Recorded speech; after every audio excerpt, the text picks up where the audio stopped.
Hey guys, welcome back to Fleet Yards. I'm Captain Foley. And I am Commander Coggins. And if you didn't know, Fleet Yards is a show where we look at sci-fi ships.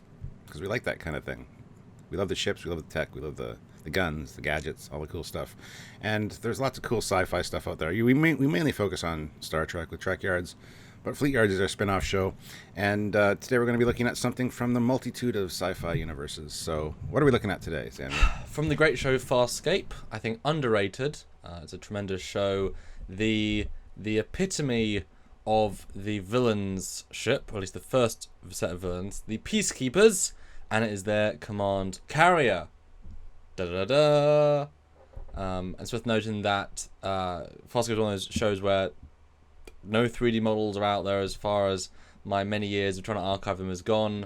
It was done by an Australian company and such. But this is a model made by the tremendous Rice Salcombe, who worked on Beyond and Blade Runner and other things. After he made all the Farscape models as fan models for a Homeworld mod, he did the high res, they made the low res based on those, and he posted them online for people like us to use, and that's what we use for all our Farscape stuff. So yay, awesome, thanks so much. There'll be more of his great stuff later on down the line. So don't take every shape as perfect, although he does a tremendous job. But when we get to scale, I did find the scale, so that would be correct. I rescaled his model. So yeah, have you seen Farscape? Do you know about the ship? First time you're seeing it? I've seen bits and pieces of Farscape, but no, I don't really know what anything about Farscape. What was your first reaction to this design? It looks very Star Wars prequel. Looks like one of the Federation ships. Trade Federation, yeah. Yeah, it looks like one of the ones that Anakin destroyed. So, but it looks damn huge. I was trying to find screen caps from the show, and not only is it limited to being in 4:3 at the start and in SD, even on Blu-ray, it's an upscale. They don't really utilize the ship much. It's kind of this overarching look. There's a command carrier, but it's always kind of other shots. But yeah, I got a couple of shots before. The next view is the back, just to give you a sense of how it looks overall, and you can imagine how big those engines are. Does this thing have an Ftl Drive or anything? Or? Oh yeah, Peacekeepers, control, I guess, that part of the galaxy. Well, unlike Moya, which is the hero ship, which can do a starburst, which is their snazzy way of FTLing instantly, this thing sort of builds to an FTL speed, whatever that means. We never quite see it. But yeah, absolutely, it's a conquering empire, but this is a relatively slow, trudging warship, although it's fast, but it's relatively slow, trudging, and it comes to destroy you quite successfully. Next picture, though, ironically, is a shot of it being destroyed. But I thought this is how they're presenting it. I mean, you see the other ships in the foreign background, and I think you can tell that it's trying to be a big ship. I think it's quite blatant. But Stuart, do you have any possible guesses, if you go back to the first picture with the window rough scale maybe? Do you have any concept of the scale compared to, say, an Enterprise or Enterprise E? Judging by the windows, it looks like maybe Star Destroyer size-esque. As we know, Stuart, there's often a problem with scale. And there's two scales to the ship, both with official records. And I'll go through both in a moment. But picture 5, Stuart, this is the smaller of the two scales. Oh, the smaller. Great. That was way off. All right, cool. Big. We see that a lot on Fleet Yards as opposed to Trek Yards. The Fleet Yard ships always tend to be bigger than Star Trek ships. I think part of it, though, is that you don't associate Battlestar, Star Wars, Farscape with having really small, efficient tech. The engines of this command carrier are like the size of the entire Enterprise D, and guess what? That's incredibly advanced and very fast and very maneuverable. These other sci-fi universes assume you need a lot to make a thing go, whereas in Star Trek, not so much. You can have incredibly small warp engines that, if not the most advanced sci-fi show based on scale, it's getting close. One thing to note, this command carrier, that we don't see that many classes of ship in Farscape, but this is kind of it's the equivalent of the Star Destroyer, in so much as this is a very much a colony in space as well. This is an entire community trudging through the galaxy doing its thing. I mean, these guys aren't just attacking planets, but they're peacekeeping. That was the intent for them. But unfortunately, when a peacekeeping organization slowly says, well, what is it needed to keep peace? Well, obviously we have to subjugate certain people who are being bad, and then over time and generations, those ideals, while being a peacekeeper, it's like peacekeeper all means necessary. It's like, oh no, that's not so great. But this craft actually has a 5,000 person crew, and we'll see later on, but it has an incredibly big internal areas which tell you it's kind of not a generational ship so much as a a living community. But this is the 4 kilometer scale, and if you go to the side view to do something different, the 4 kilometer scale, which is based on the Farscape Peacekeeper Wars, which is the miniseries, the last thing they ever made. When they were designing the new villain, the Scarran's big flagship, they did a side view scale representation, which included a command carrier compared to this, labeled it as a 4 kilometer. So that's how they thought it was by season 4, and Peacekeeper Wars. So 4 kilometers, and again you can see compared to some other big battle-y ships, pretty big and pretty battly. Yeah, consider 5,000 person crew, and you got the Enterprise there that has a 1,014 for crew. I mean, that's the Enterprise D, guys. So damn.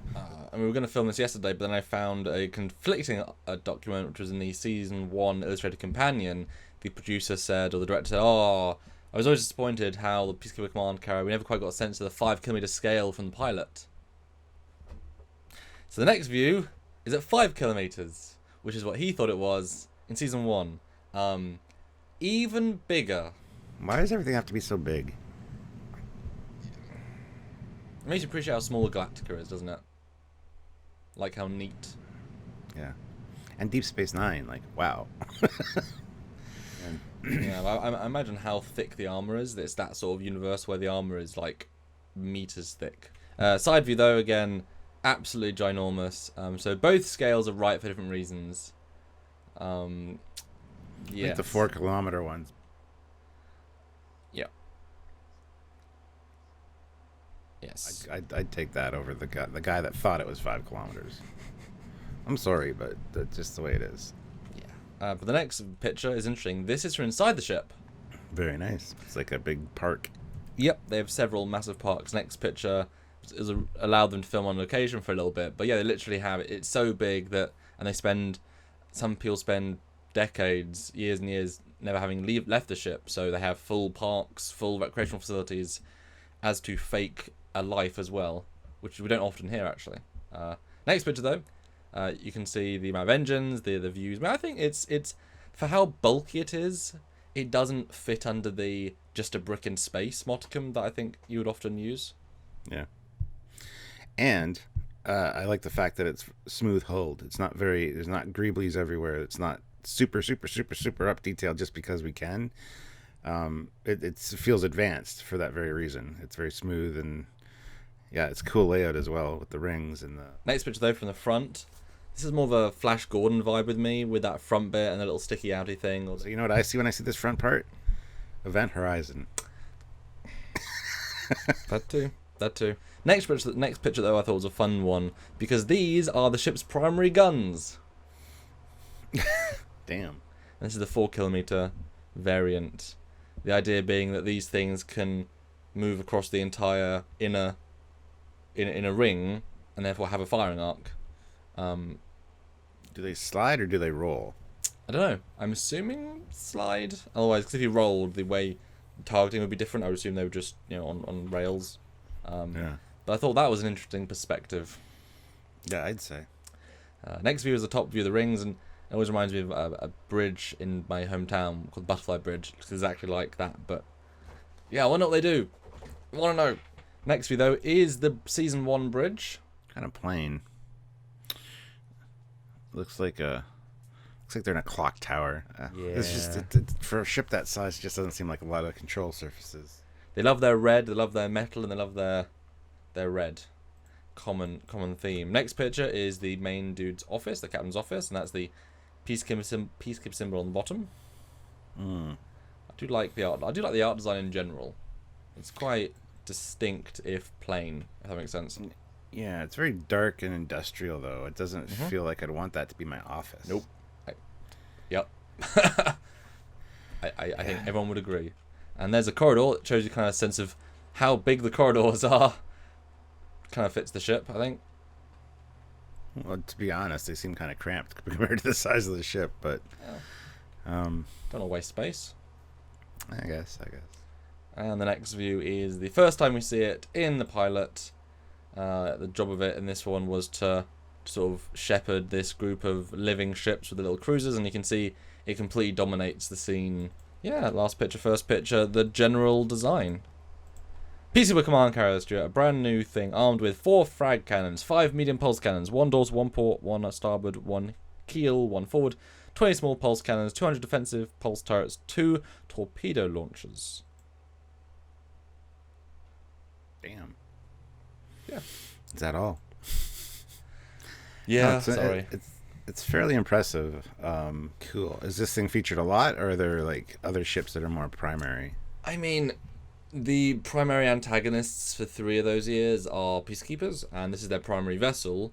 But it sort of show that it focuses on characters more. So as soon as we get the establishing shot, we cut right into the, interior sets and focus on the really excellent antagonist characters. But yeah, this is in it quite a lot. Although we don't really get a super sense of how powerful it is. I think it's just trying to be that big overbearing force of, ooh, Peacekeeper carrier. Yeah, we're just gonna not go to that planet. Ooh, Yeah. sort of vibe. I mean, it's simple, but I like it, and I think there's enough flourishes that make it unique. Obviously, as I said before, I'd love to see the real model. I'd love to break it down. I'd love to talk to designers, all that stuff. Anyway, guys, I have not seen Farscape, but I need to go watch it. Apparently, if you guys have seen Farscape, what did you think of this ship? What did you think of this episode? Did you love it? We need to do more Fleet Yards episodes for sure. Pull in more sci-fi franchises, and we've already looked at some Farscape stuff. So go back and check that out as well. And make sure you like the video, subscribe to the channel, and don't forget to hit the notify icon to get notified when we upload, because not only do we do Fleet Yards, but we also do Trekyards, which focuses on Star Trek. So yeah, and of course, support on Patreon, please do. And the Eagle Moss stuff, guys, because there are ships that we look at that are Eagle Mossable, like BSG, and even Doctor Who and Aliens and such. So go look at the site, use our code Trekyards, and you can get money off. Huzzah! And just tune in for another Fleet Yards, another Saturday, another thing, or another live stream that we do. So much good stuff. that's right.